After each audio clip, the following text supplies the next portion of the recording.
ಅಕ್ಕ, ಮಲ್ಗೆಗೂ ಒಂದು ಗುಣ ಇದೆ ಕಣ.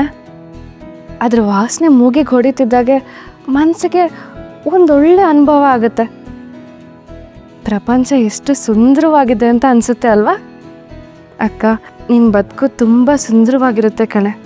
ಭಯ, ಮುಜುಗರ, ಗೊಂದಲ ಇದೆಲ್ಲ ನಿನಗೆ ಅನ್ನಿಸ್ತಾ ಇರುತ್ತೆ. ಅದೆಲ್ಲ ಕಾಮನ್ ಕಣೆ. ನಿನ್ನ ಹಾಗೆ ಹೊಸದಾಗಿ ಮದುವೆ ಆಗಿ ಬಂದಿರೋ ಹೆಣ್ಮಕ್ಳು ಇದೇ ಜಾಗದಲ್ಲಿ ಕುತ್ಕೊಂಡು ಅದನ್ನೆಲ್ಲ ಅನುಭವಿಸ್ತಾ ಇರ್ತಾರೆ. ಒಂದೊಳ್ಳೆ ಭವಿಷ್ಯದ ಕನಸು ಕಟ್ಕೊಳ್ತಾ ಇರ್ತಾರೆ. ನೀನೇನು ತಲೆ ಕೆಡಿಸ್ಕೊಳ್ಬೇಡ ಅಕ್ಕ. ನೀನು ಅಂದ್ಕೊಂಡಿರೋದೆಲ್ಲ ಆ ದೇವರು ಕೊಟ್ಟೇ ಕೊಡ್ತಾರೆ, ಸರಿನಾ?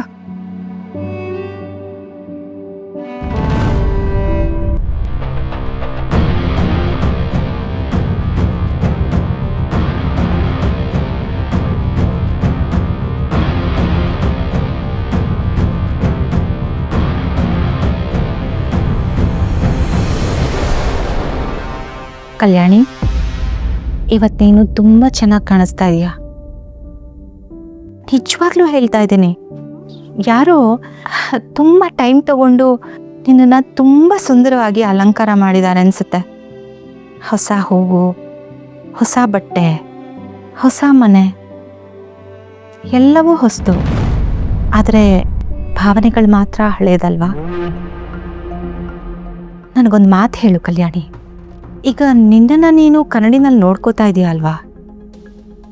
ಆ ಭಾವನೆಗಳು ಮಾತ್ರ ಹಳೇದು. ಈಗ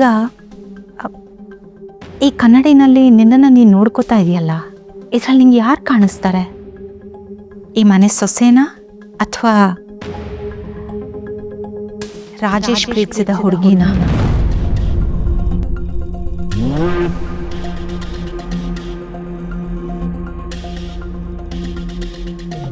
ಎಲ್ಲಿ ನೋಡು ಕಲ್ಯಾಣಿ, ನಿನಗೆ ನೋವು ಮಾಡಬೇಕು ಅಂತ ನಾನು ಮಾತಾಡೋದಕ್ಕೆ ಬಂದಿಲ್ಲ. ಹೃದಯನ ಬಿಚ್ಚಿ ಮಾತಾಡೋದಕ್ಕೆ ಬಂದಿದ್ದೀನಿ. ವಿನಯ್ ತಾಳಿ ಕಟ್ದ, ಪುರೋಹಿತರು ಮಂತ್ರ ಹೇಳಿದ್ರು, ಬಂದು ನೆಂಟ್ರಿಷ್ಟ್ರು ಅಕ್ಷತೆ ಹಾಕಿ ಆಶೀರ್ವಾದನೂ ಮಾಡಿದ್ರು. ಇದೆಲ್ಲ ಒಂದು ಸಣ್ಣ ಶಾಸ್ತ್ರ ಅಷ್ಟೇ. ಸೊಸೈಟಿನಲ್ಲಿ ಸ್ಟೇಟಸ್ ಚೇಂಜ್ ಆಯಿತು, ರಿಜಿಸ್ಟ್ರಲ್ಲಿ ನಿನ್ನ ಹೆಸರು ಬದಲಾವಣೆ ಆಗ್ಬೋದು. ಆದರೆ ಇಲ್ಲಿರೋದನ್ನು ಬದಲಾವಣೆ ಮಾಡೋದಕ್ಕಾಗತ್ತಾ?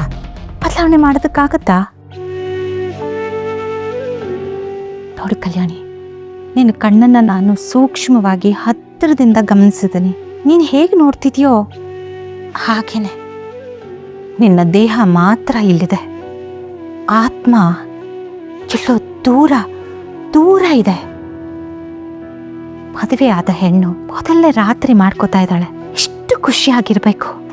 ಆದರೆ ನಿನ್ನ ಕಣ್ಣಲ್ಲಿ ಸೂತಕದ ಛಾಯೆ ಎದ್ದೆದ್ದು ಕಾಣಿಸ್ತಾ ಇದೆ. ವಿನಯ್ ಜೊತೆ ಪಕ್ಕದಲ್ಲಿ ಕೂತ್ಕೊಂಡಾಗ ನಗೋ ಥರ ನಾಟಕ ಮಾಡೋದು, ನೈಸಾಗಿ ಮಾತಾಡೋದು, ಈ ಮನೆಗೆ ಒಳ್ಳೆ ಸೊಸೆ ಅನ್ನೋ ಥರ ಪೋರ್ಟ್ರೇ ಮಾಡ್ಕೋಬೇಕು ಅಂತ ನಾಟಕ ಮಾಡ್ತಿದೆಯಲ್ಲ, ಇದೆಲ್ಲ ಯಾಕೆ ಬೇಕು ಕಲ್ಯಾಣಿ? ಹೀಗೆ ಮಾಡಿದ್ರೆ